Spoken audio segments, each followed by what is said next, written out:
Welcome to the Wellness Empowerment Project. I'm Trish. And I'm Julie. We are two nurses exploring holistic healing and wellness practices to empower you to be the leader of your own health. Join us as we try out new things, or as we call it, weird shit, and have some fun along the way.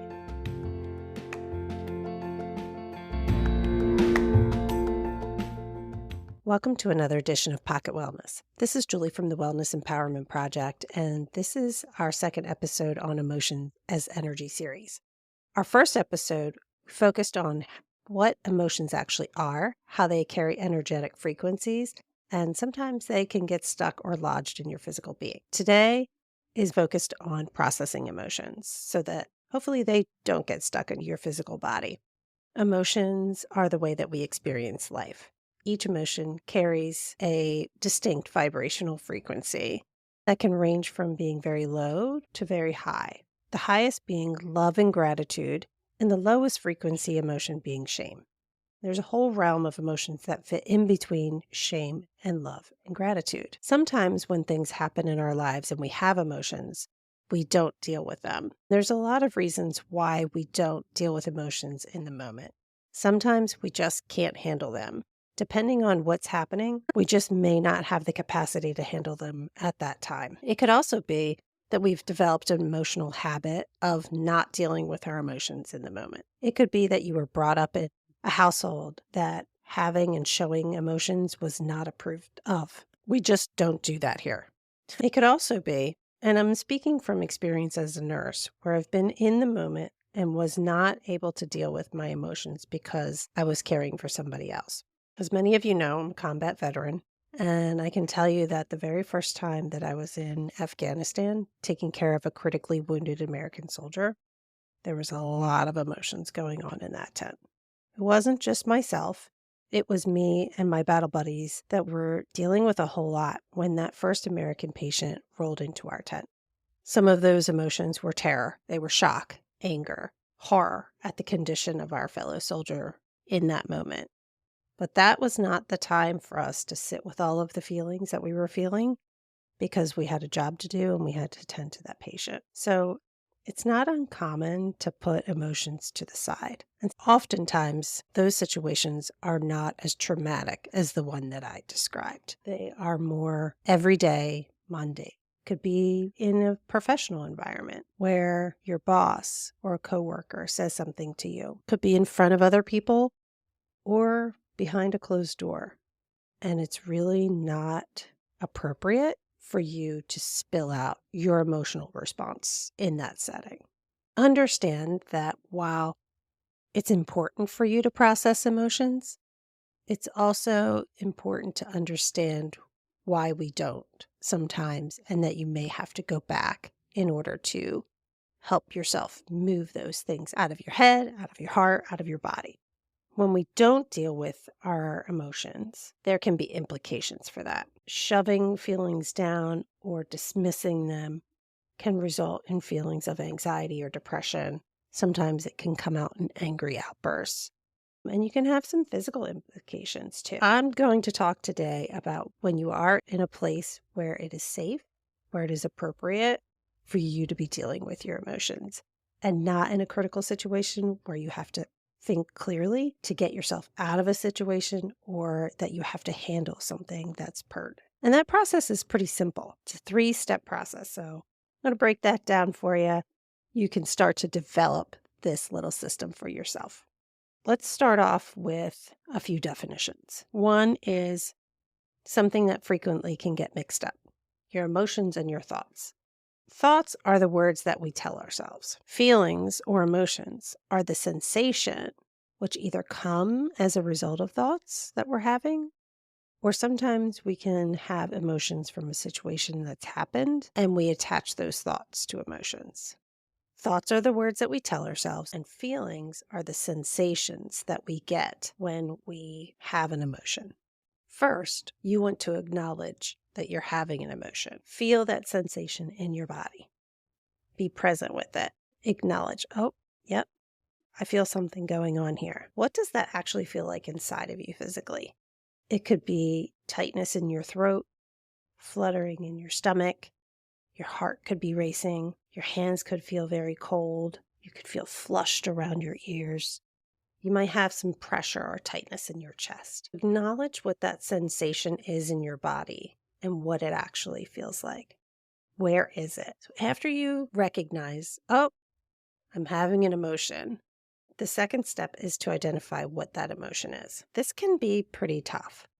Sometimes we just have that feeling inside of ourselves, and figuring it out, what it actually is difficult. Brene Brown did a study on emotions, and she asked people to identify emotions. And the average number of emotions that people identified was 3: happy, sad, and mad.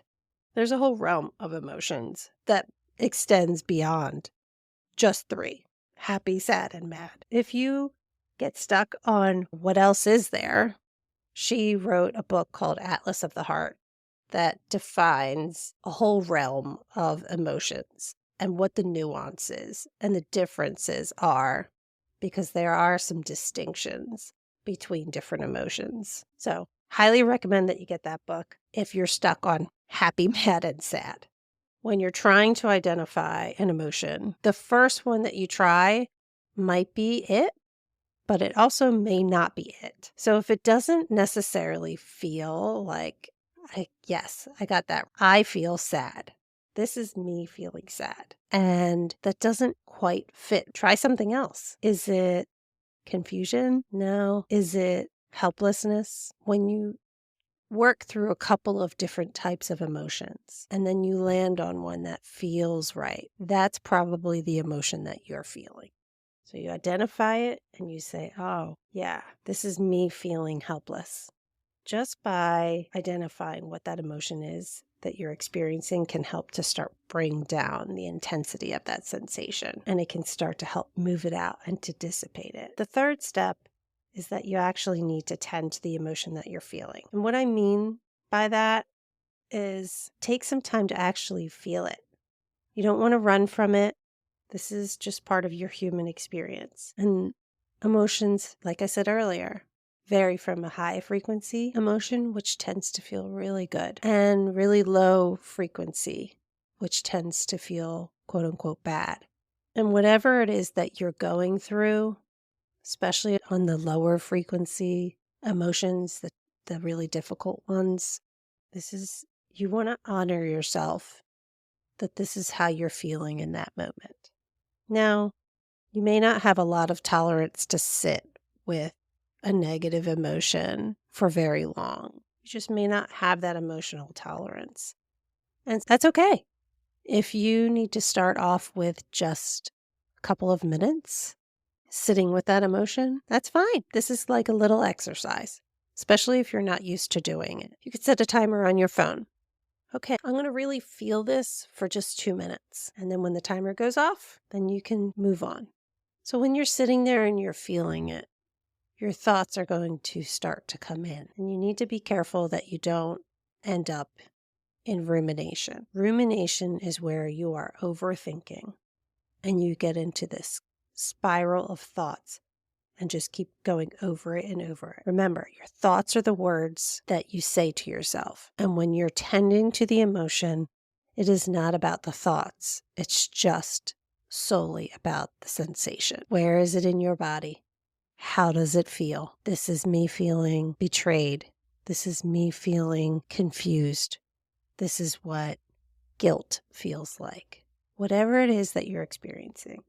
Some other things that can help you to manage the thoughts is you can journal about it. Just getting your thoughts down on paper doesn't necessarily have to make a whole lot of sense, but putting it down on paper, not typing, but actually writing, will help to move that out. Move those thoughts out of your head. You can also do some exercise, move your body in some way to help release some of that tension. Go for a run, lift some heavy weights, go listen to some really loud music or sad music, dance, do something to distract yourself from that spiral of thoughts. But you want to do that after you sit and you feel the feelings that you're having.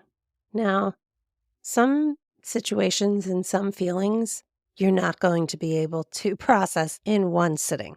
If you experience a loss of a loved one and you are grieving, you're not going to be able to deal with that and process it, and you're back in action in just 1-2 minute sitting. You may be having to do this exercise over and over again. You could be in the middle of the grocery store and here it comes back again while you're picking out some bananas. And you say, oh, I can feel it. Nobody even has to know that you're doing it. Oh, there's that sensation back in my body again. What was that? Oh, yeah, that was me feeling helpless. That's me feeling frustrated. Where is it in my body? Yeah, it's that tightness in my chest. And just feel it and let it wash over you for a moment. And then you start to move again. And you may have to do that over and over again to help move it out, because sometimes emotions are really big. And sometimes you can do all that work and they still get stuck in your body. You may need some help. You may need some help from another human to help you move past it.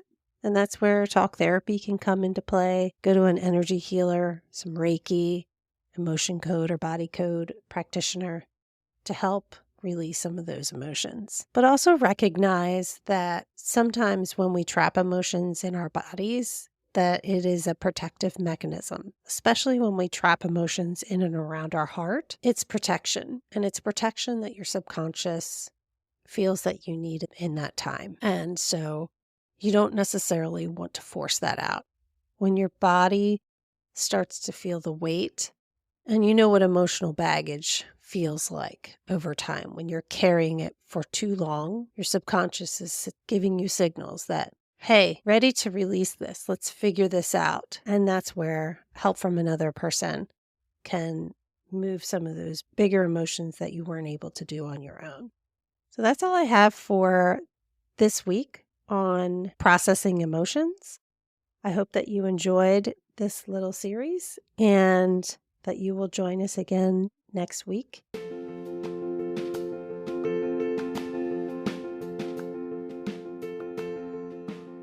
Thanks for joining. If you enjoyed this episode, please follow, subscribe, and share with a friend.